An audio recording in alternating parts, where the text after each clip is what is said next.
Bienvenida, bienvenido a este nuevo programa desde la Dirección de Comunicaciones Estratégicas Ciencia Abierta. Todo un desafío, como usted lo va a ver y oír a través del 107.5 en su radio Universidad de los Lagos y también, por supuesto, a través de medios.lagos, Lagos TV y, como también lo tenemos señalado acá, a través de la señal digital 45.1. Pero este programa lo vamos también a compartir, a conducir junto a quien me acompaña en este momento, Jocelyn Patterson. ¿Cómo estás, Jocelyn? Muy bien, Marcelo, muchas gracias. Encantada de estar acá.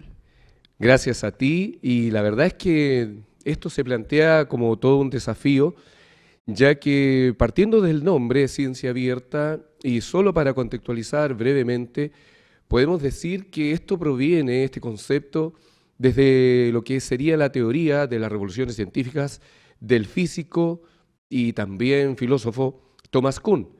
¿Qué planteaba él en esta teoría? Bueno, desde una base de una encuesta ciudadana que se hiciera ahí en Europa, se planteaba con orígenes políticos, sociales y también científicos. Un cambio de paradigma. Un cambio de paradigma no en el qué hacer de la ciencia, sino en el cómo se hace. Una ciencia abierta, una ciencia con y para la sociedad, una ciencia, cierto, participativa, colaborativa. Jocelyn, tú que eres especialista en el tema, podemos abordar entonces cómo se explica esto de la ciencia abierta.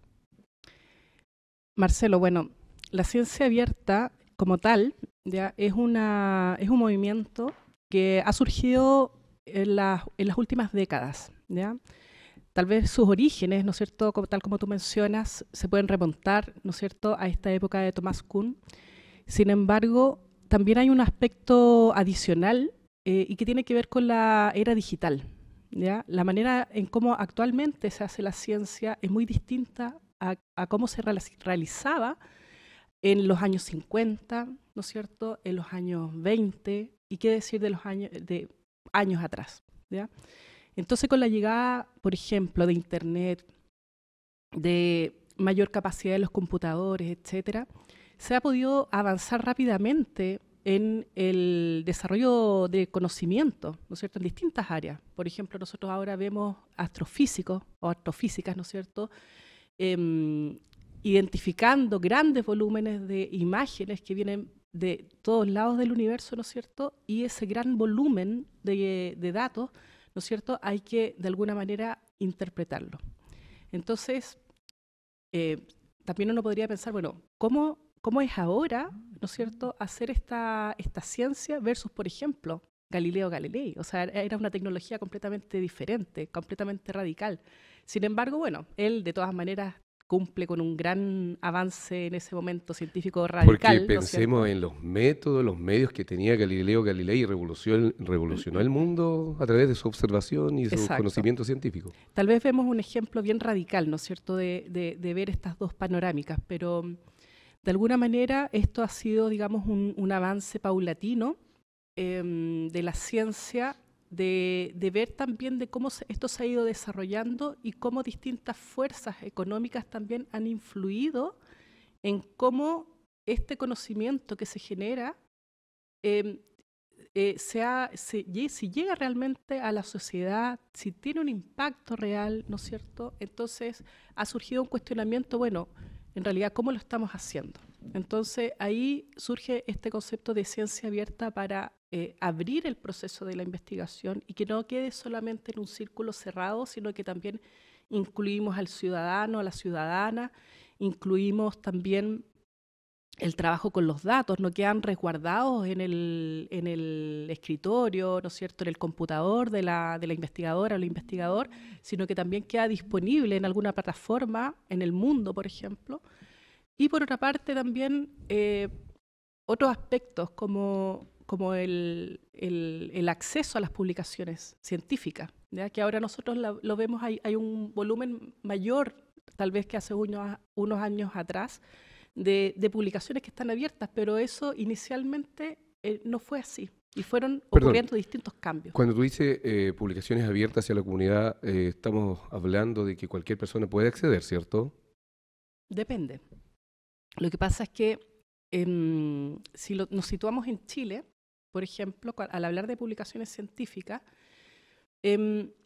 pensemos que en el mundo hay cerca de 80.000 revistas científicas, ¿ya? Y muchas de ellas, de estas revistas científicas, se pueden acceder bajo el concepto de suscripción, ¿ya? Entonces, las universidades, las entidades que suscriben estas revistas pueden tener acceso, ¿ya?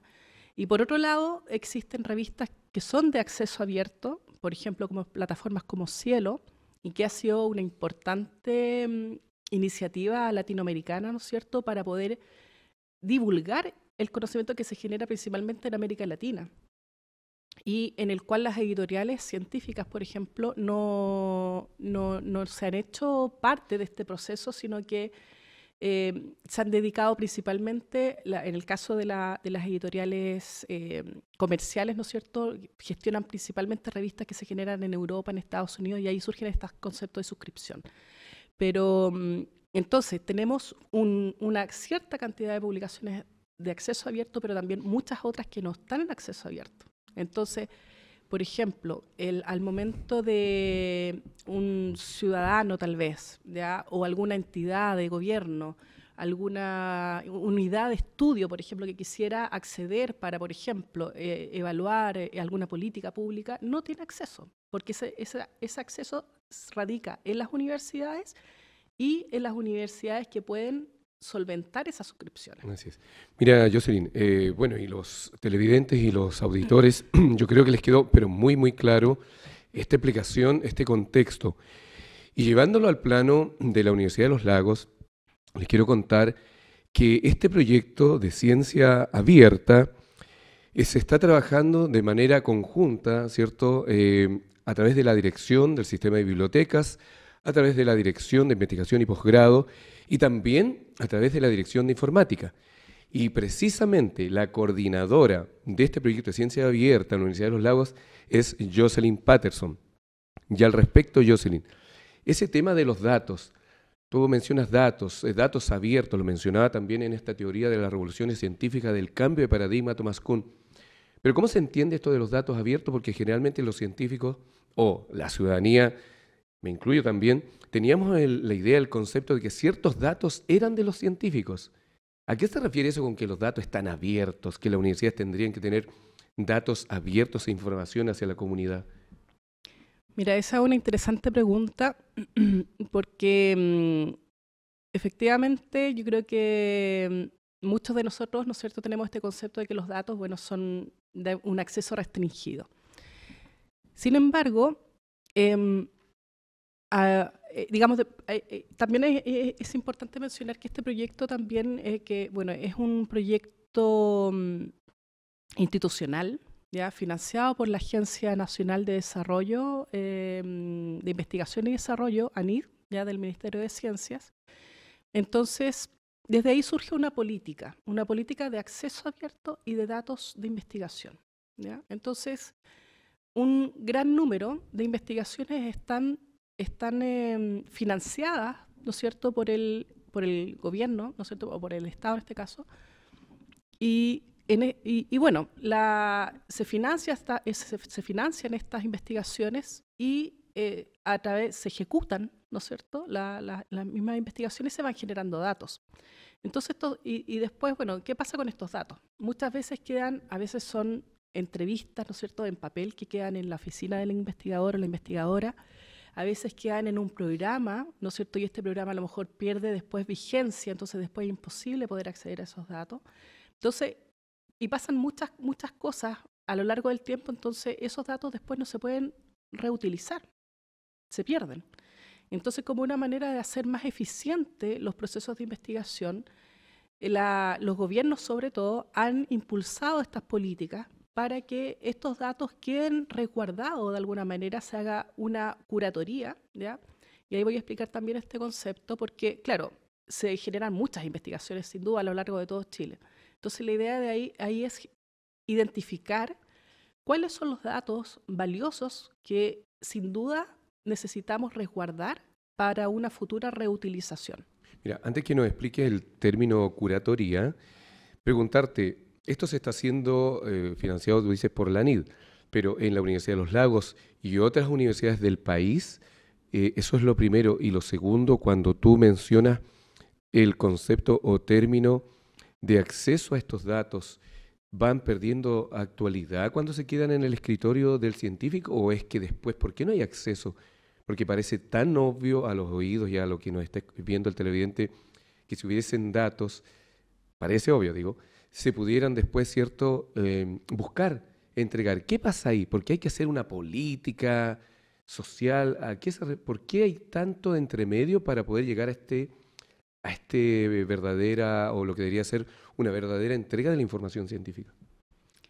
Mira, yo creo que tiene que ver con explicitar que esos datos, ¿no es cierto?, son un bien, también un bien público, ¿ya? Al ser, al ser generados por un financiamiento público, deberían quedar a disposición. Entonces, claro, en la práctica, en el fondo, piensa tal vez tú mismo, Marcelo, si estás generando a lo mejor un informe, se lo entregas a tu jefatura, cumpliste con el objetivo y después ese informe va a quedar en tu computador, ¿no es cierto?, porque nadie más te lo pidió, nadie te dijo, mira, oye, resguarda ese informe porque después puede ser útil para a lo mejor una segunda ocasión el próximo año. Entonces, bueno, nadie te lo pide, entonces queda ahí, digamos. Entonces, también las personas cambiamos de organizaciones. Entonces, una persona desarrolló una Mm, investigación, se va a otra institución, se lleva la información. Entonces, ahí es donde uno dice, bueno, ¿qué pasa con esta información? Y uno de los aspectos que apunta también esta política es decir, mira, resguardar estos datos, no se puede guardar todos los datos tampoco. Ya no es la idea de, mira, vamos a guardar toda la información porque sería imposible. También hay otros datos que son muchos datos confidenciales también, a lo mejor que están sujetos a patente. Esos datos generalmente van a quedar fuera de este resguardo, en el sentido de que no van a quedar disponibles para el acceso a todo público. Entonces, así es como la idea es ir generando una política también aquí dentro de la universidad para que esos datos no se sigan en el fondo perdiendo y que puedan ser reutilizados a futuro.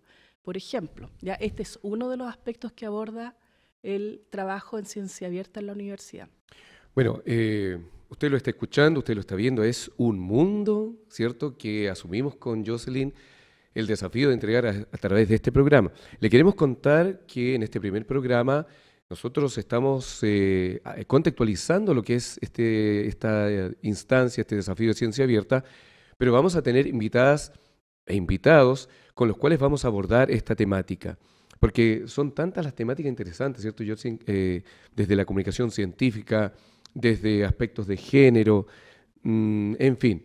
Y como se nos va el tiempo, quisiera preguntarte, Jocelyn, desde este instante, ¿cuáles son las metas y objetivos de tu coordinación del programa de Ciencia Abierta en la Universidad de los Lagos?